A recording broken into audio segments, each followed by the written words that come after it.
কোনো শিক্ষার্থী যে কোনো সময় সেরা স্টুডেন্ট হইতে পারে, জাস্ট একটা ফর্মুলা লাগে, একটা ফর্মুলা। সেই ফর্মুলাটা কি? ধরা যাক সে আজকে থেকে পড়া শুরু করছে, আজকে থেকে সে পড়ছে, এখন যা পড়বে জাস্ট 1 ঘন্টা পরে কিন্তু 56% জিনিস সে ভুলে যাবে, একদিন পরে 70% ভুলে যাবে, এক সপ্তাহ পরে 80% ভুলে যাবে। তার মানে আমরা যা কিছু পড়ি, যা কিছু শুনি, 80% জিনিস 7 দিন পরে নাই। অথচ কোরআন শরীফ যারা পড়ে তারা দেখা যায় যে গোটাল কোরআনের 30টা পারা একদম A to Z মুখস্থ না। তারা কিভাবে খেয়াল রাখে? কেউ যদি হাফেজি পড়াটা দেখে, দেখবে যে হাফেজিতে যারা পড়ে ভোরের টাইমে তারা একটু পড়ে এবং সকালে আবার একটু পড়ে, পড়ার পরে দুপুরের পর থেকে তারা রিভিশন দেয়, মাগরিবের পরে তারা রিভিশন দেয়, এশার পরেও রিভিশন। সারাদিনে যে টাইমটা তারা পড়ে ক্যালকুলেশন করলে দেখা যাবে 70% থেকে 80% টাইম তারা রিভিশন দেয়, 70 থেকে 80% টাইম তারা শুধু রিভিশন দেয়। এবং ইন্টারন্যাশনালি বলতেছে যে একটা স্টুডেন্ট অসাধারণ হবে যদি সে দৈনিক যে পরিমাণ টাইম পড়ে তার 70% টাইম সে যদি রেগুলার রিভিশন দেয়, তাহলে সে অসাধারণ স্টুডেন্ট হবে। এবং একটা স্টুডেন্ট যখন হচ্ছে যে হাফেজি পড়ে, তখন তার ব্রেইনের মধ্যে কিন্তু একটা আলফা ওয়েভ তৈরি হয়, আলফা ওয়েভ।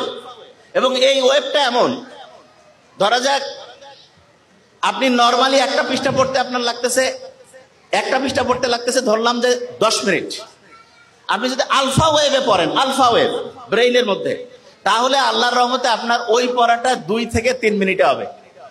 তার মানে স্বাভাবিকভাবে একটা পড়া আপনি যেই স্পিডে পড়েন, আলফা ওয়েভ থাকলে তার থেকে 4 থেকে 5 গুণ বেশি স্পিডে আপনি আল্লাহর রহমতে পড়তে পারবেন। তাহলে যারা কোরআনের হাফেজিতে পড়ে তারা কিন্তু ব্রেইনে আলফা ওয়েভ তৈরিটা অটোমেটেড হয়। ওই যে আমি যখন কোরআন তেলাওয়াত আমরা শুনলাম, তখন একটা ভালো লাগছে না সবার?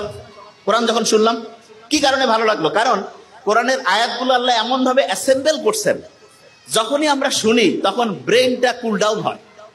এবং ব্রেইনটা কুল ডাউন হয়ে গেলে ব্রেইনের মধ্যে প্রতি মুহূর্তে যে হচ্ছে বিভিন্ন ঢেউ আছে, ঢেউটা এমন লেভেলে আসে যেটার নাম হচ্ছে আলফা ঢেউ। এবং এই ঢেউটা ব্রেইনের জন্য খুব উপকারী।